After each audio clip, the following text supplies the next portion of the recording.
السلام علیکم ورحمۃ اللہ وبرکاتہ۔ امید کرتا ہوں تمام سٹوڈنٹ خیریت سے ہوں گے۔ آج جس ٹاپک پر ہم نے بات کرنی ہے وہ بہت ہی امپورٹنٹ ٹاپک ہے۔ اگر سٹوڈنٹس کی کوئز، ورکشاپ، اسائنمنٹس مس ہو جائیں تو وہ اس کورس کوڈ میں کیسے پاس ہو سکتے ہیں؟ اکثر سٹوڈنٹس یہ سوال کرتے ہیں، سر ہمارا کوئز مس ہو گیا ہے، سر ہماری ورکشاپ مس ہو گئی ہے، تو کیا ہم اس کورس کوڈ میں پاس ہو سکتے ہیں یا نہیں؟ ہمارا کوئز دوبارہ پھر کب ہوگا؟ ورکشاپ دوبارہ ہوں گی یا نہیں؟ ان سب سوالوں کے جواب حل جو ہے میں بتانے جا رہا ہوں۔ کسی بھی کورس کوڈ کے آپ کے پاس جو فائنل نمبر ہوتے ہیں وہ ہوتے ہیں 100۔ اب ان 100 نمبروں کو کیسے ڈیوائیڈ کیا جاتا ہے؟ ان میں 20 نمبر کی آپ کی 2 اسائنمنٹس ہوتی ہیں، 10 نمبر کی اٹینڈنس ہوتی ہے ورکشاپ کی، فائنل ایگزام جو ہوتا ہے وہ 50 نمبر کا ہوتا ہے، فائنل پیپر جو آپ سینٹر میں جا کر دیتے ہیں، اور کوئز جو ہوتا ہے وہ ہوتا ہے 20 نمبر کا۔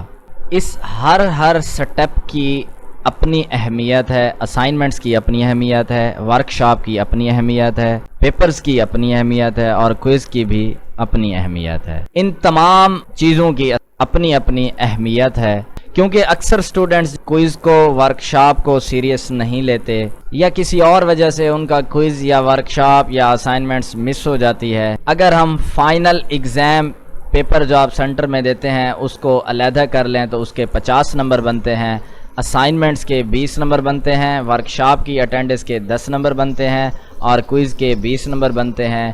یہ ٹوٹل ہمارے پاس اسائنمنٹس، ورکشاپ کی اٹینڈنس اور کوئز کے 50 نمبر بن جاتے ہیں، اور باقی 50 نمبر جو ہوتا ہے وہ فائنل ایگزام کا ہوتا ہے۔ اب فائنل ایگزام تو جب ہوگا تب ہوگا، لیکن بات کرتے ہیں اسائنمنٹس کی، ورکشاپ کی اٹینڈنس کی اور کوئز کے حوالے سے۔ ان کے ٹوٹل نمبر 50 ہیں، ان 50 میں سے آپ نے جو ہے 25 نمبر لینا لازمی ہوتے ہیں۔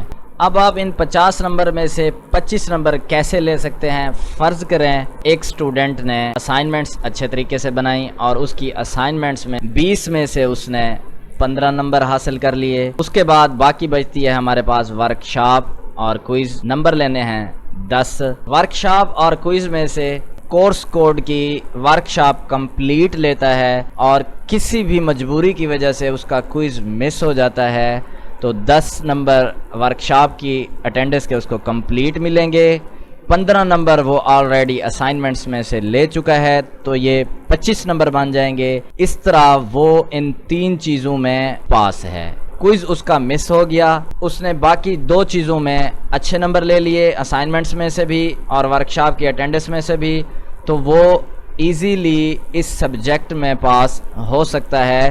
فائنل ایگزام والا جو پیپر ہے اس کو بھی وہ اچھے طریقے سے اٹیمپٹ کرے۔ اس طرح ایک دوسرے سٹوڈنٹس کی مثال لیتے ہیں۔ اگر کوئی بھی سٹوڈنٹس جو ہے ورکشاپ نہیں لیتا، ورکشاپ مس ہو جاتی ہیں، 3 دن مس ہوئی، 4 دن مس ہوئی، تو اس کو جو ورکشاپ میں نمبر ملنے ہیں وہ ملیں گے 5 یا 4 نمبر۔ ورکشاپ میں 4 نمبر ملیں گے۔ کوئز وہ اچھے طریقے سے کرتا ہے تو کوئز میں اس کو مل جاتے ہیں 10 نمبر۔ تو یہ ٹوٹل کتنے ہو گئے؟ ورکشاپ اور کوئز کے 14 نمبر ہو گئے۔ اسائنمنٹس میں اس کو مل جاتے ہیں 16 نمبر، 14 اور 16 26 ہو جاتے ہیں۔ تو اس طرح یہ سٹوڈنٹس بھی جو ہے اپنے کورس کوڈ میں ایزیلی پاس ہو سکتا ہے، لیکن شرط وہی ہوگی، اس کے ساتھ ساتھ آپ کو جو ہے اس کورس کوڈ میں جس کی یا ورکشاپ مس ہو گئی ہیں یا کوئز مس ہو گیا ہے، اس کا فائنل جو پیپر ہوگا وہ اچھے طریقے سے اٹیمپٹ کرنا ہوگا، تو آپ اس کورس کوڈ میں ایزیلی پاس ہو جائیں گے۔ مختصر یہ کہ 25 نمبر ان 3 چیزوں میں آپ لازمی لیں، چاہے وہ کسی بھی حصے سے لیں تو آپ ایزیلی اس سبجیکٹ میں پاس ہو سکتے ہیں۔ اگر کسی سٹوڈنٹس نے ان 3 چیزوں میں اسائنمنٹس، ورکشاپ کی اٹینڈنس اور کوئز میں سے 25 سے کم نمبر لیے تو وہ اس کورس کوڈ میں فیل تصور ہوگا۔ اس کی اسائنمنٹس بھی دوبارہ جائیں گی، ورکشاپ بھی دوبارہ ہوگی اور کوئز بھی دوبارہ ہوگا۔ باقی جن سٹوڈنٹس کی فزیکل ورکشاپ ہوتی ہیں وہ اگر مس ہو جاتی ہیں تو وہ کمپلیٹ اس کورس کوڈ میں فیل ہوتے ہیں۔ اس طرح 8613 ہے، ریسرچ پروجیکٹ ہے، اس کی ورکشاپ بھی کمپلیٹ اٹینڈ کرنی ہوتی ہے، اور جو فزیکل ورکشاپ ہوتی ہیں وہ بھی لازمی اٹینڈ کرنی پڑتی ہیں۔ امید کرتا ہوں آپ کے جو کوئز میں، ورکشاپ اور اسائنمنٹس میں جو ایشو ہیں آپ کو سمجھ آ گئے ہوں گے۔ اگر اس کے علاوہ بھی کسی کے مائنڈ میں اور سوال ہیں تو وہ اس ویڈیو کے نیچے کومنٹ کر سکتے ہیں، تو آپ کو ان سوالات کا جواب بھی مل جائے گا۔